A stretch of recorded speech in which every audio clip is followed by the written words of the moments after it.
Hi teachers, how are you. Welcome to all of you in TET educator. मैं हूं रूप कुमार और इस क्लास में हम देखेंगे इंडिविजुअल डिफरेंसेस यानी व्यक्तिगत विभिन्नताएं।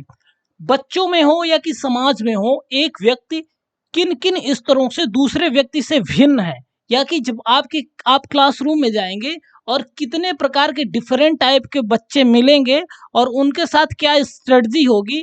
या दूसरी तरफ हम देखें तो सी टेट हो, एमपी टेट हो, यूपी टेट हो, डीएसएसबी हो, रीट हो, इन बहुत सारे एग्जाम में कोई भी टीचर एग्जाम कंडक्ट करने वाली जो संस्था है वो यह इस पर्टिकुलर चैप्टर से किस प्रकार के क्वेश्चंस पूछेंगी, ये हम चीजें डिस्कस करेंगे। इसके बाद ये भी डिस्कस करेंगे कि एज अ टीचर जब आप क्लासरूम में जाएंगे तो इंडिविजुअल डिफरेंसेस के चैप्टर को पढ़ना और उसकी समझदारी बनाने के बाद आप क्या क्या चीजें सीखेंगे, किस प्रकार के आंसर्स को हल करके किस प्रकार से अपनी क्लासरूम को वैल्यू प्रोवाइड करेंगे, इन सब मुद्दों को in detail, in depth, to the point, पूरी ऑथेंटिक इंफॉर्मेशन के साथ इस क्लास को डिस्कस करने वाले हैं। पॉइंट ऑफ डिस्कशन क्या होगा तो देखें, व्हाट इज इंडिविजुअल डिफरेंसेस यानी व्यक्तिगत विभिन्नताएं क्या हैं एक्चुअली, हम ये देखेंगे। उसके बाद देखेंगे काइंड्स और एरियाज ऑफ इंडिविजुअल डिफरेंसेस, वो कौन कौन से क्षेत्र है, वो कौन कौन से प्रकार हैं जहां से इंडिविजुअल डिफरेंसेस जाने जाते हैं या कि समझे जाते हैं। थर्ड पॉइंट देखेंगे, कॉजेज और रीजन ऑफ इंडिविजुअल डिफरेंसेस, व्यक्तिगत विभिन्नताएं यदि समाज में है या कि क्लास में है तो उसकी कारण क्या है, उसकी वजहें क्या है, किस वजह से इंडिविजुअल डिफरेंसेस इतनी ज्यादा समाज में होती है, ये देखेंगे। इसके बाद फोर्थ पॉइंट हम देखेंगे, method of studying individual differences यानी साइकोलॉजी में या कि एजुकेशनल साइकोलॉजी में वो कौन कौन सी विधियां हैं जिससे इंडिविजुअल डिफरेंसेस को डीप और साइंटिफिक वे में अध्ययन किया जाता है। जब वो स्टडी एक टीचर करके जाएगा या कि उसकी अवेयरनेस टीचर होगी तो उसकी क्लास डेफिनेटली डिफरेंट होगी। तो इसलिए ये फोर्थ जो मोस्ट इंपॉर्टेंट टॉपिक है, method of studying individual differences in particularly in a psychological way, in educational psychology के पर्सपेक्टिव से हम देखेंगे कि किस प्रकार के डिफरेंसेस को किस तरह से स्टडी किया जाता है। उसके बाद देखेंगे एकेडमिक इंपॉर्टेंस यानी आपकी क्लास में एक्चुअल टीचर जब क्लास में पढ़ा रहा होगा उसका इस पर्टिकुलर इंडिविजुअल डिफरेंसेस यानी व्यक्तिगत विभिन्नता का कितना इंपॉर्टेंट है, ये सब चीजों को इन डेप्थ डिस्कस करते हैं। तो ये क्लासेस अच्छी लगती हैं और आपके एजुकेशनल साइकोलॉजी के यदि कॉन्सेप्ट क्लियर होते हैं तो आपको टेट एजुकेटर को सब्सक्राइब कर लेना है और एक दो मित्र जो भी टीचर की तैयारी कर रहे हो या कि आपकी फैमिली मेंबर या कि आपका कोई रिलेटिव्स, उसके साथ शेयर करना है ताकि right information to right person पहुंच पाए और उनके कॉन्सेप्ट क्लियर हो और एग्जाम में बेहतरीन मार्क्स स्कोर कर पाए। तो देखिए स्टार्ट करते हैं फर्स्ट टॉपिक से, व्हाट इज इंडिविजुअल डिफरेंसेस। एक व्यक्ति किस तरीके से अलग हो सकता है, उसकी फिजिकल एबिलिटी या कि मेंटल एबिलिटी, फिजिकल एबिलिटी या कि मेंटल एबिलिटी के आधार पर इंडिविजुअल डेफिनेटली एक दूसरे से डिफरेंट पाया जाता है। कोई भी व्यक्ति का एक बायोमेट्रिक एक जैसा नहीं होता।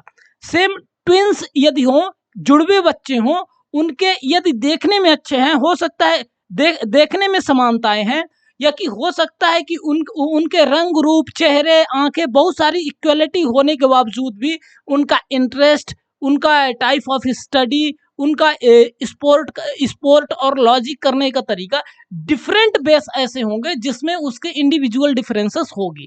तो व्यक्ति में इवन एक व्यक्ति में खुद एक इंडिविजुअल में खुद एक अकेले इंडिविजुअल में भी बहुत सारी विभिन्नताएं खुद में होगी।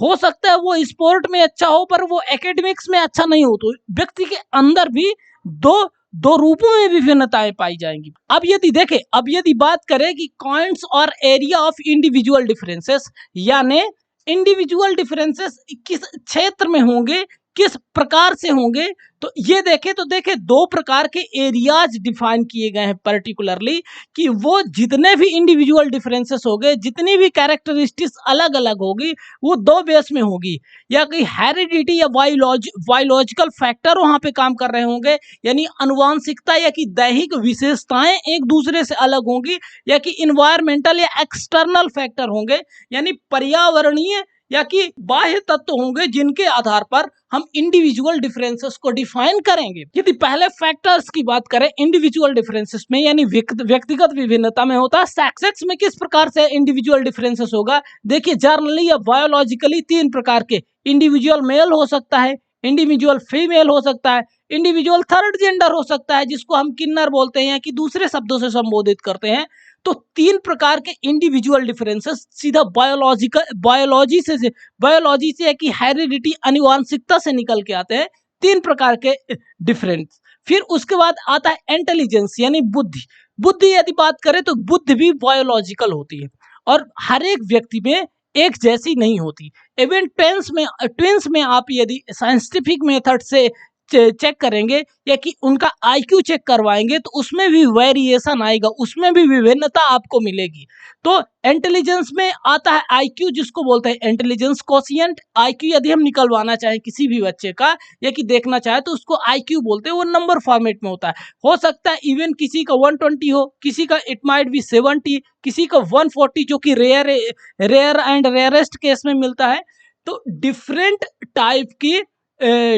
टाइप का आईक्यू का स्कोरिंग हो सकता है। इसके बाद देखें तो बॉडी स्ट्रक्चर, ये भी बायोलॉजिकल या हेरिडिटी होता है। ये डिपेंड करता है कि मदर या फादर की हाइट कैसी थी, रंग रूप कैसा था। बायोलॉजिकल स्ट्रक्चर में यदि हम देखें तो उसका हाइट कितना है, उसका वेट कितना है, उसकी आई का रंग यानी आंखों का रंग कैसा है, उसके बाल का टेक्सचर कैसा है ना, वो दिखने में कैसा है। तो ये सब चीजें कहीं ना कहीं हेरिडिटी या बायोलॉजिकल फैक्टर होंगे। मैच्योरिटी के भी आधार पर यानी परिपक्वता के आधार पर आप डिफरेंट देखेंगे। कुछ चाइल्ड देखेंगे, कुछ बेबीज देखेंगे, उसके बाद चाइल्ड देखेंगे, कुछ यंग देखेंगे, कुछ एडोलेसेंस किशोर देखेंगे, कुछ वृद्ध देखेंगे।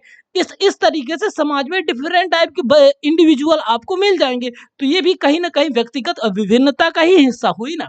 अब देखें ये तो हो गई हेरिडिटी या कि बायोलॉजिकल फैक्टर्स जिनसे इंडिविजुअल डिफरेंसेस यानी व्यक्तिगत विभिन्नताएं निकल के आती हैं। इसके बाद हम यदि देखें तो environmental factors. What are environmental factors? यानी पर्यावरणीय या कि बाह्य कारक जो कि बायोलॉजिकल फैक्टर से डिफरेंट होते हैं पर उनके भी आधार पर इंडिविजुअल डिफरेंसेस होते हैं। तो इसमें यदि फर्स्ट देखें तो होगी पहली तो होगी क्या? लैंग्वेज। मैं आपको हिंदी माध्यम में कुछ बातें कन्वे करने का प्रयास करता हूँ। हो सकता है आपकी लैंग्वेज यानी आपकी भाषा इंग्लिश हो सकता है आपकी भाषा उर्दू हो, रसियन हो, कोई भी लैंग्वेज होती है, कोई भी लैंग्वेज हो सकती है। दुनिया में इतनी भाषाएं हैं, दुनिया की तो बात छोड़ दो, अपने इंडिया में ही इतनी भाषाएं, 1500 से ज्यादा भाषाएं हैं। तो लैंग्वेज कौन सी भाषा बोली जाएगी, कौन सी बोली उनकी मदर टंग होगी, ये भी इंडिविजुअल डिफरेंसेस होगा। यानी व्यक्तियों की भाषाएं भी इंडिविजुअल डिफरेंसेस को रिप्रेजेंट करती हैं। इसके बाद देखें तो इन्वायरमेंटल फैक्टर्स में कास्ट बायोलॉजिकल नहीं है। ये हम लोगों ने डिफरेंट करने के लिए, आदमियों को जानने पहचानने के लिए बनाया है। इसके बाद हमने डिफरेंट टाइप और डिफरेंट क्वालिटीज के हिसाब से रेस डिफाइन किया है। नेशनैलिटी यानी कास्ट के आधार पर लोग इंडिविजुअल डिफरेंसेस होते हैं, उसकी रेस के आधार पर इंडिविजुअल डिफरेंसेस होते हैं। नेशनैलिटी के आधार पर 200 प्लस कंट्री हैं इस ग्लोब में, इस अर्थ में, और डिफरेंट टाइप की नेशनैलिटी के आधार पर भी व्यक्तिगत विभिन्नताएं हम देख सकते हैं। इसके बाद सोशल एथनिसिटी, डिफरेंट टाइप की सोशल एथनिसिटी इवन अपने इंडिया में। कोई बोलता है मैं जाट हूँ, कोई बोलता है मैं पंजाबी हूँ, कोई बोलता है मैं छत्री हूँ, कोई बोलता है मैं ब्राह्मण हूँ। सोशल एथनिसिटी के आधार पर कोई बोलता है मैं नागा हूँ, है, कोई बोलता है मैं दिल्ली गाइज हूँ। यानी सोशल एथनिसिटी के आधार पर मराठी हूँ कोई बोलता है। सोशल एथनिसिटी के आधार पर भी डिफरेंट टाइप की इंडिविजुअल डिफरेंसेस हमारी कंट्री में इतने ज्यादा हैं। तो आप कंट्री के बाहर देखेंगे तो बहुत सारी प्रकार की इंडिविजुअल डिफरेंसेस देखे जाएंगे, देखने को मिलेंगे। उसके बाद देखें रिलीजन, दुनिया में कितने सारे रिलीजन हैं और भारत में देखें कोई हिंदू हो सकता है, कोई मुस्लिम हो सकता है, कोई सिख, क्रिश्चियन, ईसाई, कितने प्रकार के रिलीजन है। उनको मानने वाले, उन रिलीजन को प्रैक्टिस करने वाले, उनमें विश्वास करने वाले, ऐसे भी लोगों के आधार पर डिफरेंट टाइप की इंडिविजुअल डिफरेंसेस है। Education very very important topic. Education के आधार पर आप इंडिविजुअल डिफरेंसेस देखेंगे। बहुत सारे प्रकार की एजुकेशन है और एजुकेशन में कोई हाईली क्वालिफाइड है, कोई मीडियम क्वालिफाइड है, कोई बिल्कुल ही क्वालिफाइड नहीं है और कोई बिल्कुल इलिटरेट है। तो डिफरेंट टाइप के एकेडमिक पॉइंट ऑफ व्यू से या कि एजुकेशन की दृष्टि से आप देखेंगे कि बहुत सारे इंडिविजुअल डिफरेंसेस यानी बहुत सारी व्यक्तिगत विभिन्नताएं समाज में नजर आएंगी। उसके बाद देखें तो इमोशंस, देखें कुछ इमोशंस तो फ्रॉम बर्थ होते हैं, कुछ over the period of time बच्चे एक्वायर करते हैं या कि एज ए इंडिविजुअल हम एक्वायर करते हैं। तो इमोशंस के आधार पर कोई शांत स्वभाव का होगा, कोई गुस्सैल टाइप का वेरी एंग्री मैन होगा, कोई गुस्सैल तरीके का होगा। तो इस प्रकार से इमोशंस में डिफरेंसेस होते हैं हर एक व्यक्ति में। उसके बाद अचीवमेंट्स, यानी किसी को बहुत ज़्यादा सक्सेस मिल जाती है, इसके आधार पर हम क्लास डिसाइड करते हैं ना। इकोनॉमिक लेवल में हाई क्लास है, मीडियम क्लास से व्यक्ति आ रहा है, लोअर मिडिल क्लास से व्यक्ति आ रहा है, मिडिल क्लास से व्यक्ति आ रहा है। इसके आधार पर भी तो इंडिविजुअल डिफरेंसेस होते हैं।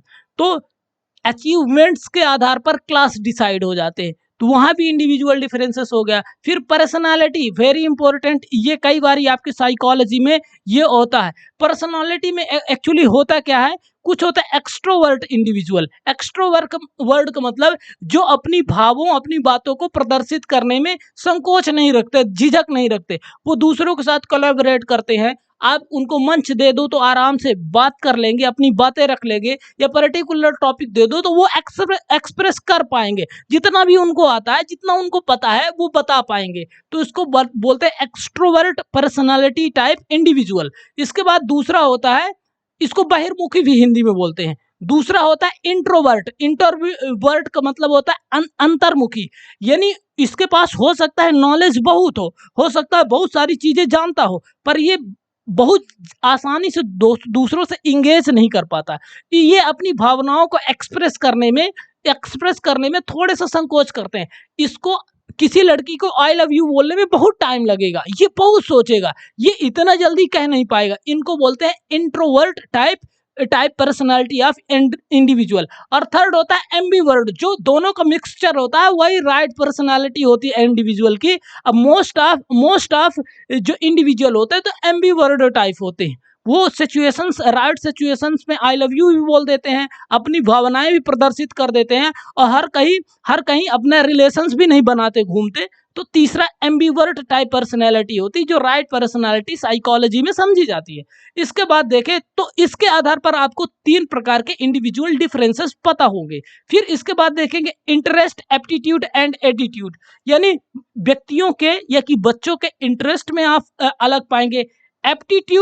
एप्टीट्यूड यानी उनकी अभिक्षमता में, किसी को 50 केजी वेट उठा लेने की क्षमता है, कोई 5 केजी भी नहीं उठा पा रहा, तो उसके आधार पर इंडिविजुअल डिफरेंसेस आप देख सकते हैं। या कि कोई का एप्टीट्यूड बहुत सारा हाई टफ टाइप स्पोर्ट खेलने में एबिलिटी है, कोई नॉर्मल भी आउटडोर स्पोर्ट खेलने में संघर्ष करता है, तो ये भी एक एप्टीट्यूड। एटीट्यूड उनका रवैया, लोगों का हर एक लोग का अपना अपना एटीट्यूड होता है, अपना अपना रवैया होता है। सिचुएशन और इंडिविजुअल के अकॉर्डिंग हर एक लोग अपना अपना रवैया चेंज करते हैं, अपना एटीट्यूड चेंज करते हैं, और ये इंडिविजुअल टू इंडिविजुअल डिफर करता है एटीट्यूड। उसके बाद टाइम और इरा, ये भी देखिए एक मैंने ऐड किया है कि टाइम और एंड एरा, मतलब इसका सीधा मतलब मेरा ये है, किसी व्यक्ति का माइंड सेट किस प्रकार से है, ये कुछ न कुछ समय, देश काल और वातावरण से भी प्रभावित होगा। यदि हिंदी लिटरेचर के तुलसीदास उस वक्त सच काइंड ऑफ लिटरेचर लिख रहे हैं, आज चेतन भगत डिफरेंट टाइप का लिटरेचर प्रोड्यूस कर रहे हैं, क्योंकि आज का एनवायरनमेंट डिफरेंट टाइप का है। तो किस प्रकार का इंडिविजुअल होगा और किस प्रकार की समाज से प्रभावित होगा, ये कहीं ना कहीं टाइम और एरा पे भी डिपेंड करता है। इस टॉपिक से हम क्या समझ पाए कि व्यक्तियों में विभिन्नता मानसिक या शारीरिक रूप में होती है, और उसके आधार क्या होते हैं, हेरिडिटी यानी बायोलॉजिकल फैक्टर, या कि इन्वायरमेंट या एक्सटर्नल फैक्टर, यानी बच्चा कुछ जन्मजात विशेषताएं होती है, उनके आधार पर व्यक्तियों में अंतर होता है, और कुछ जन्म लेने के बाद बहुत सारी चीजें एक्वायर करता है, बहुत सारी चीजें सीखता है, जानता है, समझता है, और उसके आधार पर भी व्यक्तियों में विभिन्नताएं होती है। हो सकता है कुछ स्कूल गए हों, स्कूल के बाद शायद कॉलेज न जा पाए हों, कुछ बच्चे ऐसे होते हैं। फिर कॉलेज गए हों, यूनिवर्सिटी किस प्रकार का कॉलेज था, किस प्रकार की यूनिवर्सिटी थी, किस प्रकार के टीचर्स थे, इनके आधार पर बहुत सारी चीज जानता है, सीखता है, समझता है, और उनके आधार पर बहुत सारे प्रकार के इंडिविजुअल डिफरेंसेस थे। तो बेसिकली ये बात ही थी कि कितने प्रकार के इंडिविजुअल डिफरेंसेस आएंगे। साइकोलॉजी में मुझे नहीं लगता कि इससे ज्यादा प्रकार के आपको इंडिविजुअल डिफरेंसेस आएंगे शायद एग्जाम में। इसके बाद देखें तो कॉज और रीजन ऑफ इंडिविजुअल डिफरेंसेस, यानी किस वजह से, हम तो देखें किस आधार पे इंडिविजुअल डिफरेंसेस होते हैं। अब हम देखें, ये देख रहे हैं कि कॉज और रीजन ऑफ इंडिविजुअल डिफरेंसेस, यानी क्या वजहें हैं जिसकी आधार पर व्यक्तियों में इंडिविजुअल डिफरेंसेस देखने को मिलती है। तो उसमें देखें फर्स्ट है हेरिडिटी, अनुवांशिकता। अनुवांशिकता क्या है?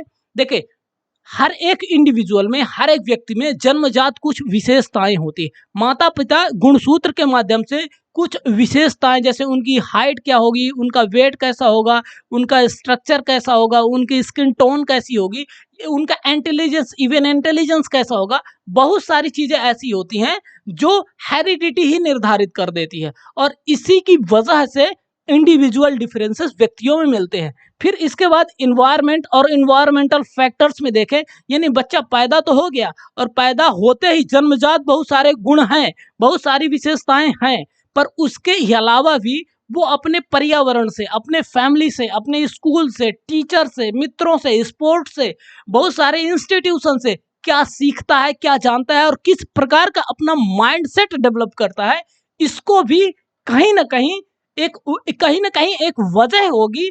व्यक्ति के विभिन्नता में व्यक्ति के इंटरेस्ट अलग हो सकते हैं, व्यक्ति की जन्मजात योग्यताएं अलग होगी, तो ये भी एक वजह है, ये भी एक कारण है इंडिविजुअल डिफरेंसेस का। फिर यदि कारण जानना चाहें तो सोशियो इकोनॉमिक सिचुएशन, यानी सामाजिक और आर्थिक स्थिति, यानी इसका मतलब हुआ एक बच्चा किस समाज और किस आर्थिक स्थिति में पैदा हुआ। देखें इसके आधार पर भी व्यक्तियों में विभिन्नताएं होगी, व्यक्ति के सोचने समझने में अंतर पाए जाएंगे। इसके बाद देखें जी education, education very very important topic, यानी किस प्रकार की एजुकेशन मिली, यानी किस टाइप की फैमिली में है, माता पिता लिटरेट है, इलिटरेट है, हाईली क्वालिफाइड है, कोई साइंटिस्ट है, किस प्रकार के मम्मी पापा हैं। उसके बाद ये देखेंगे कि उसको क्लास किस प्रकार का मिला, गवर्नमेंट रन बिल्कुल सामान्य सा स्कूल मिला या कि उनको बोर्डिंग स्कूल मिल गया, केवीएस या कि डीवीएस जैसे स्कूल मिले, किस प्रकार के स्कूल मिले, ये भी बच्चे के सोच में, बच्चे के चॉइस में, बच्चे के काम को करने में, बहुत प्रकार के तरीकों में, अपना मेंटल सेटअप बनाने में बहुत ज़्यादा प्रभाव डालते हैं, और ये भी एक वजह होती है इंडिविजुअल डिफरेंसेस की। उसके बाद देखेंगे मैच्योरिटी, यानी परिपक्वता। परिपक्वता देखिए मैच्योरिटी 2-3 लेवल में हो सकती है। पहले तो मैच्योरिटी हो सकती है कि फिजिकल लेवल में कोई इंडिविजुअल कितना मैच्योर है, यानी वो अभी बेबी की स्टेज में है, कि चाइल्डहुड में आ गया है, कि एडोलेसेंस में है, या कि युवावस्था और प्रौढ़ावस्था में आ गया है। ये डिफर करता है। एक दूसरी मैच्योरिटी होगी मेंटल मैच्योरिटी। मेंटल मैच्योरिटी यानी मानसिक रूप से कितना मैच्योर हो गया है। बहुत सारे व्यक्ति ज़्यादा उम्र के हो के भी बच्चों जैसी हरकतें करते हैं, बच्चों जैसी बातें करते हैं, उनकी सोच भी बच्चों जैसी होगी। आप सभी ने कहीं ना कहीं ऐसे इंडिविजुअल्स देखे होंगे, यानी वो मानसिक रूप से भी बच्चे ही हैं, सही में बच्चे ही हैं, उनका भी मानसिक योग्यता बढ़ ही नहीं पाई। उन्होंने मानसिक रूप से मैच्योर होने को खुद को शायद मौका नहीं दिया हो, या कि कुछ ऐसी इन्वायरमेंटल सिचुएशंस हो गई हो, या कि हो सकता है उनको बचपन में बहुत ज़्यादा बीमारी हो गई हो, कोई भी रीजन हो सकता है। तो मैच्योरिटी, फिर एज के हिसाब से एज भी एक वजह होती है इंडिविजुअल डिफरेंसेस में। इसमें देखें आप ये सोच सकते हैं कि कक्षा 5वीं के बच्चे को, कक्षा 5th क्लास के बच्चे को आप क्वांटम फिजिक्स नहीं पढ़ा सकते। Different democratic value in international level, ऐसे यूएन के टॉपिक्स उनको नहीं बता सकते। ह्यूमन राइट के आर्टिकल उनको नहीं समझा सकते। क्यों? क्योंकि उनकी उम्र अभी ये चीज सीखने की नहीं है। इसीलिए तो जो एजुकेशनल बॉडी होती है, जो डिपार्टमेंट ऑफ एजुकेशन होता है, वो एक करिकुलम लॉन्च करता है कि यानी क्लास 5th में आप क्या पढ़ाएंगे और क्लास 6th में क्या पढ़ाएंगे, केजी एलकेजी या क्लास 1st में क्या पढ़ाएंगे, हायर सेकेंडरी या कॉलेज में क्या पढ़ाएंगे, यूनिवर्सिटीज और पोस्ट ग्रेजुएट में आप क्या पढ़ाएंगे और पीएचडी किस टॉपिक में कराएंगे।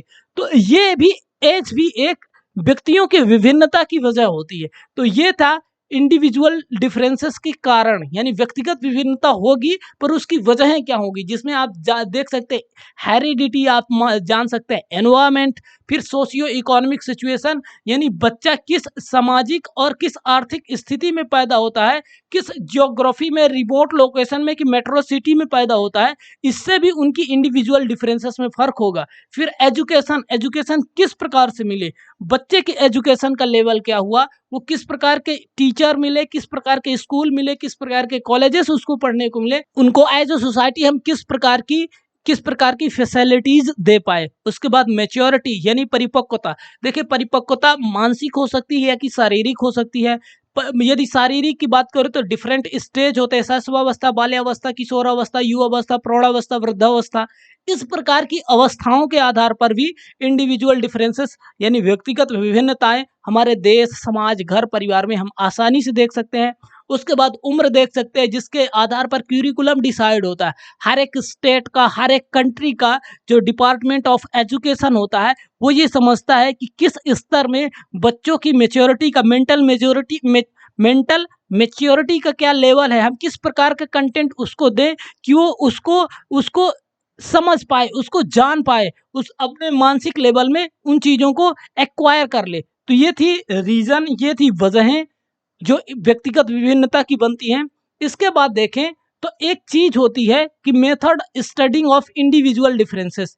क्या यानी व्यक्तिगत विभिन्नता को हम कैसे समझते हैं इन साइकोलॉजी। देखें एक्चुअली क्या है कि ये सब सामाजिक अध्ययन से रिलेटेड पिछली बातें हुई, पर जब हम कोर साइकोलॉजी की बात करते हैं, कोर एजुकेशनल साइकोलॉजी की बात करते हैं, तब हमें ये देखना होगा कि इतनी सारी डाइवर्स इंडिविजुअल डिफरेंसेस है, यानी विभिन्न प्रकार की जो इतनी सारी इंडिविजुअल डिफरेंसेस है, इसको साइकोलॉजी में यानी मनोविज्ञान में हम किस प्रकार से स्टडी करते हैं। तो स्टडी करने के डिफरेंट तरीके, जिसमें देखिए फर्स्ट क्या होगा, इंटेलिजेंस टेस्ट। यानी अब बच्चे का बुद्धि परीक्षण करा लो जी, उसका बुद्धि परीक्षण कराओ, जिसके हिसाब से उसका क्या निकल के आएगा, आईक्यू जिसको बोलते हैं इंटेलिजेंस कोशिएंट। इससे रिलेटेड पूरी 4-5 क्लासेस हैं अपने यूट्यूब में, आप उनको देख के इसके बारे में डिटेल नॉलेज ले सकते हैं, क्योंकि यहाँ से भी तो क्वेश्चन आते हैं। बहरहाल इंटेलिजेंस टेस्ट करा लीजिए बच्चे का, उसके हिसाब से उसके सब्जेक्ट को चूज करने में, उसके इंटरेस्ट को चूज करने में आसानी होगी। इंटेलिजेंस होते कैसे हैं तो देखे, सैनफोर्ड विने का इंटेलिजेंस स्केल, ये एक टेस्ट का नाम है। यूनिवर्सल नॉन वर्बल इंटेलिजेंस, ये भी एक टेस्ट का नाम है। तो ऐसे बहुत सारे टेस्ट हो गए, इसको साइकोलॉजी के एक्सपर्ट लोग करेंगे और आपके बच्चे या बच्ची का कि किसी भी इंडिविजुअल का आईक्यू लेवल बता देंगे। उसके बाद इंटरेस्ट टेस्ट, ये भी साइकोलॉजी में बहुत इंटरेस्टिंग टेस्ट है। इंटरेस्ट टेस्ट यानी एक छोटा सा बच्चा है या कि किसी भी क्लास में पढ़ रहा है, उसका इंटरेस्ट किस फील्ड में है। मैं तो बोलता हूँ कि कक्षा 10th के बाद बच्चे को ये एक टेस्ट करा ही लेना चाहिए साइकोलॉजी में। नियरेस्ट जो साइकोलॉजी के एक्सपर्ट होते हैं, साइकेट्रिस्ट होते हैं डिफरेंट टाइप के, जो ये उनको जिनकी ये एक्सपर्टीज होती है, उनसे जाके बच्चों का भाई इंटरेस्ट टेस्ट करा लो कि वो उसका पर्टिकुलरली इंटरेस्ट किस फील्ड में है, उसके अकॉर्डिंग आप सब्जेक्ट चुनो, उस प्रकार से उनको ट्रेनिंग दो, उस प्रकार से उनकी वोकेशनल ट्रेनिंग दो, ताकि बच्चा राइट फील्ड में काम करे, ताकि वो अपना 100% दे और अपने काम में कभी बोरिंग फील न करे, फ्रस्ट्रेटेड फील न करे। तो एक होता है मनोविज्ञान में इंटरेस्ट टेस्ट, ये भी एक स्टडी मेथड भी है। इससे भी पता चलता है कि बहुत सारे व्यक्तियों को डिफरेंट फील्ड ऑफ इंटरेस्ट हो सकता है। इससे तो ये निकल के आता है कि कौन से व्यक्ति का किस में इंटरेस्ट, यानी डिफरेंट फील्ड हो सकती है। वो फील्ड कैसे, जैसे कोई म्यूजिक में इंटरेस्टेड हो सकता है, तो कोई डांसिंग में इंटरेस्टेड हो सकता है, कोई एकेडमिक्स में इंटरेस्टेड हो सकता है, उसको एकेडमिक्स यानी पढ़ने, पढ़ाने, लिखने, समझने, समझाने में मजा आता है।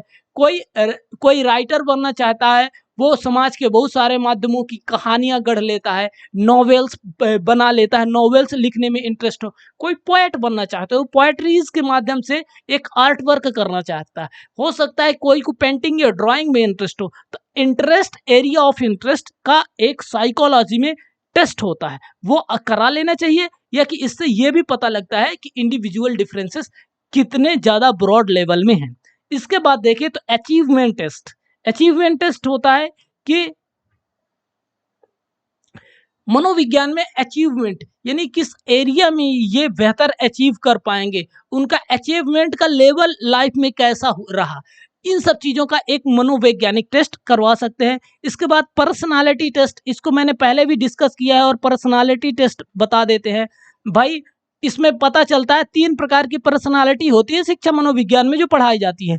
एक होता है एक्सट्रोवर्ट टाइप पर्सनालिटी, फिर होता है इंट्रोवर्ट टाइप पर्सनालिटी, और थर्ड दोनों का कॉम्बिनेशन होता है एम्बीवर्ट टाइप पर्सनालिटी। यानी एक्सट्रोवर्ट जो ज़्यादा बोलने, स्टेज में एक्सप्रेस करने, अपनी भावनाओं को दूसरों के साथ साझा करने में बेहतर होते हैं, उनको एक्सट्रोवर्ट टाइप पर्सनालिटी बोलते हैं।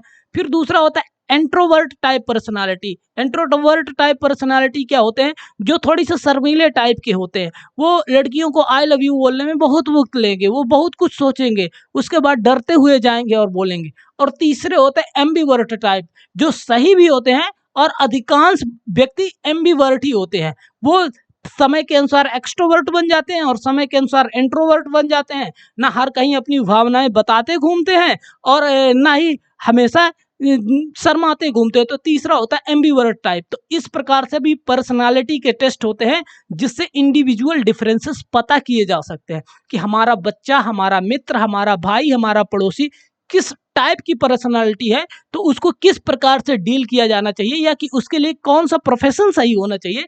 तो ये एक बेहतरीन टॉपिक है, बेहतरीन टेस्ट है, ये करा लेना चाहिए कि ये ऐसे टेस्ट होते हैं जिससे व्यक्ति किस किस किस्म के निकलेंगे ये पता लगता है। इसके बाद टेस्ट ऑफ इमोशन। इमोशन हो सकता है एंगर, एंगर, लव, बहुत प्रकार के इमोशंस होते हैं, और इनका पता लगाना चाहिए कि इस इंडिविजुअल के ड्रिवन कौन सा हाईली ड्रिवन इमोशन है, मतलब इस व्यक्ति को कौन सा, किस प्रकार का एंगर, काम या कि फेथ, जो डिफरेंट टाइप की इमोशंस है, सबसे ज्यादा इसको कौन सा, किस प्रकार के इमोशन डराइव करते हैं। व्यक्ति ज्यादा इमोशनल है, नॉर्मल है, कि ज्यादा क्रोधी टाइप का है ना। हम हिंदी में नहीं बोलते कि किस तासीर का व्यक्ति है, यानी कैसा है, मतलब चीजों को समझ लेता है, झेल लेता है, चीजों को मैनेज कर लेता है, या कि गुस्सा करता है, या कि बहुत जल्दी गुस्सा आ जाता है, किस प्रकार का इंडिविजुअल है।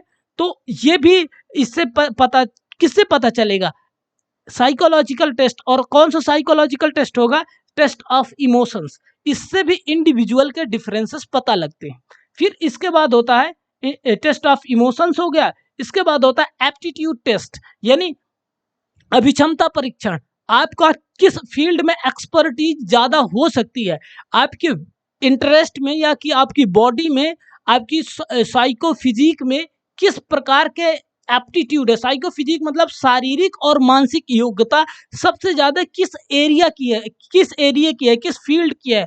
आप सैनिक बन सकते हैं, या कि आप बेहतरीन टीचर बन सकते हैं, या कि आप बेहतरीन किसी स्पोर्ट में परफॉर्म करेंगे, या कि मनोवैज्ञानिक बन जाएंगे, या कि साइंस की फील्ड में जाएंगे, आप नासा में चले जाएंगे, क्या कि आप कोई एक्टिंग और डांसिंग में सही परफॉर्म करेंगे, बेहतरीन आर्टिस्ट बनेंगे, या कि आप बेहतरीन सिंगर बनेंगे। ये सब एप्टीट्यूड टेस्ट, आपकी योग्यता क्या है, आपकी साइकोफिजिक किस प्रकार के अभिलक्षण ज्यादा प्रदर्शित करते हैं, इसको बोलते हैं एप्टीट्यूड टेस्ट। और इससे भी डिफरेंट टाइप के इंडिविजुअल निकल के आते हैं।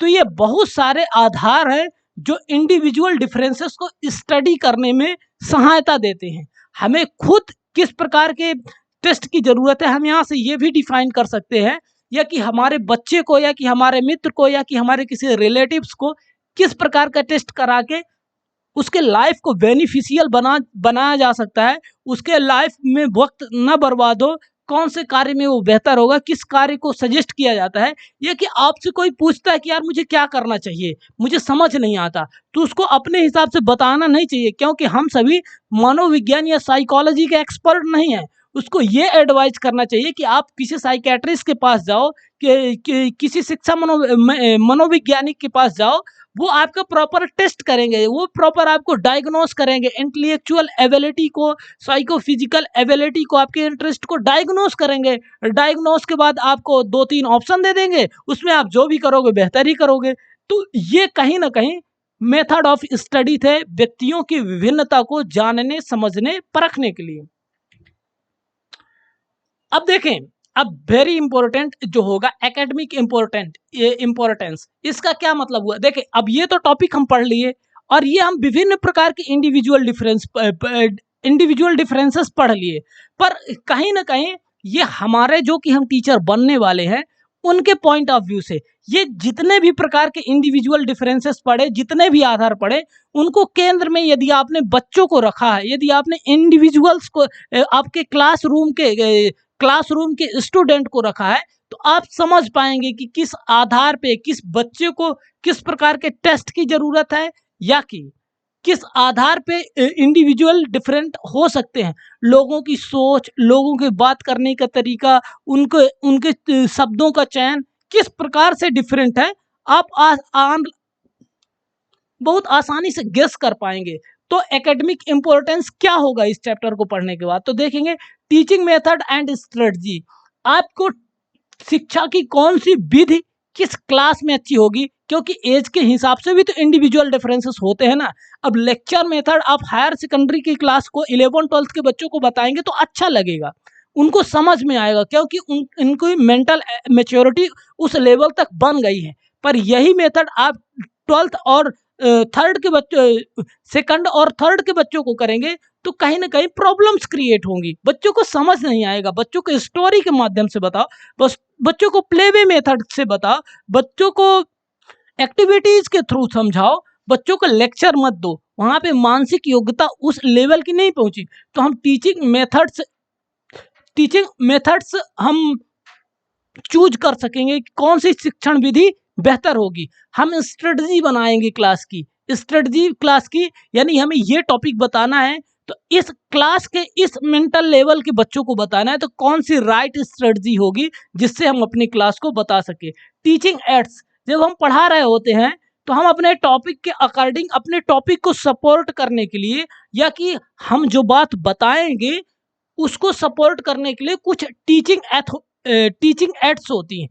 और टीचिंग एड्स जो कि आपकी टॉपिक से रिलेटेड हो सकता है, कोई पोएम्स आप लिख के जाए, कोई इक्विपमेंट लेके जाए, जियोग्राफी की क्लास में आप कोई ग्लोब लेके जाए, तो ये डिफरेंट टाइप की टीचिंग एड्स होती है।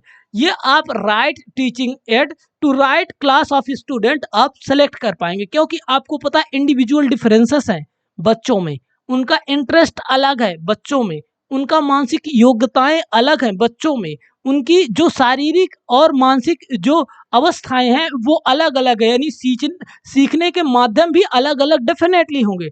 फिर अब ये भी इससे आपको ये भी समझदारी मिलेगी, क्योंकि आपने लैंग्वेज के आधार पर आपने डिफरेंसेस देखे हैं, तो आप राइट वोकैबुलरी और या टर्मिनोलॉजी आप सीख पाएंगे। यानी आप रिमोट एरिया में हैं तो वहाँ के डायलेक्ट के शब्दों को चूज करेंगे तो आप बच्चों के साथ इमोशनली कनेक्ट कर पाओगे। तो राइट वोकैबुलरी को चूज करेगा, है ना, और उससे क्या है कि एक कनेक्शन बन पाएगा, कनेक्शन बिल्डअप हो पाएगा, क्लास रूम इंटरेस्टिंग हो जाएगा, क्लासेस इंटरेस्टिंग बन पाएंगी।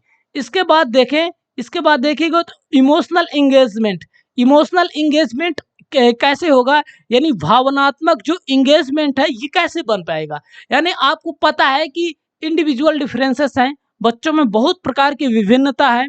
अब किसी समाज या किसी ग्रुप की क्या अच्छी विशेषता है, क्या समाज के हिसाब से उचित या कि अपने क्लासरूम में डिस्कस करने की योग्य कौन सी बातें हैं, उसको ही हम यदि बोलेंगे तो उसके आसपास के बहुत सारे बच्चे उन चीज को कनेक्ट करेंगे और क्लास इंटरेस्टिंग होगी और बच्चे समझेंगे। तो एजुकेशन को जो कोर फिलॉसफी है या कि कोर एम है सर्वांगीण विकास, उसमें हम कहीं ना कहीं बेहतर योगदान कर पाएंगे। इसके बाद देखें तो selection of example during class. हम जब पढ़ा रहे होते हैं अपनी क्लास में, कोई भी टीचर जब अपनी क्लास में पढ़ा रहा होता है तो ऐसे तो नहीं चलता ना कि टॉपिक में जो लिखा है बस पढ़ दिया, बच्चे समझ गए। हम एक टॉपिक को सपोर्ट करने के लिए बहुत सारे एग्जाम्पल्स खोजते हैं, बहुत सारे उदाहरण हम देने या समझने का प्रयास करते हैं। तो उसमें होता क्या है, हम बहुत सारे एग्जाम्पल से सोचते हैं। अब एग्जाम्पल यदि हम उस समाज से निकाल के, उस एरिया से निकाल के आए, ज्योग्राफी में यदि आप ज्योग्राफी पढ़ा रहे हैं तो यदि उस पर्टिकुलर एरिया की कुछ विशेषताएं बच्चों को बताएंगे तो बच्चे ज़्यादा बेहतर समझ पाएंगे। उस समाज के कुछ उदाहरण निकालेंगे तो बच्चे ज़्यादा समझ पाएंगे, वो इमोशनल कनेक्टेड फील करेंगे आपसे, वो उनको चीज़ों को समझना बेहतर आसान लगेगा। तो हम एग्जाम्पल्स भी उनके अकॉर्डिंग, अब एक हिंदी भाषी क्षेत्र में बच्चों को पढ़ा रहे हैं और एग्जाम्पल्स आप रशियन या कि जर्मन में दे रहे हैं तो बच्चे कैसे समझ पाएंगे। चाइनीज या जापानीज में आप एग्जाम्पल्स देंगे तो बच्चे बिल्कुल कनेक्ट नहीं कर पाए, उनको तो समझ ही नहीं आएगा कि टीचर क्या बकवास कर रहा है ना। तो हमारे उदाहरण का सिलेक्शन भी इससे इम्प्रूव होगा। इसके बाद ग्रुप और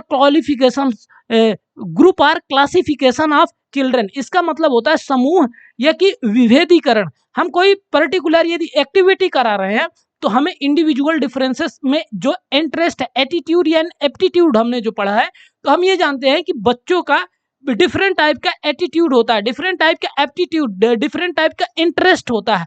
अब एक इंटरेस्ट के बच्चों को एक ग्रुप में रखेंगे तो उनकी परफॉर्मेंस का लेवल बेहतर होगा। यदि अलग अलग इंटरेस्ट के ग्रुप में कुछ ऐसी जरूरत है कि एक प्रकार के इंटरेस्ट की जरूरत है ताकि उनका अलग से परीक्षण किया जा सके, अलग से प्रदर्शन देखा जा सके, तो आपको एक इंटरेस्ट के बच्चे को डालना पड़ेगा, तब जाके राइट सिचुएशन बन पाएगी।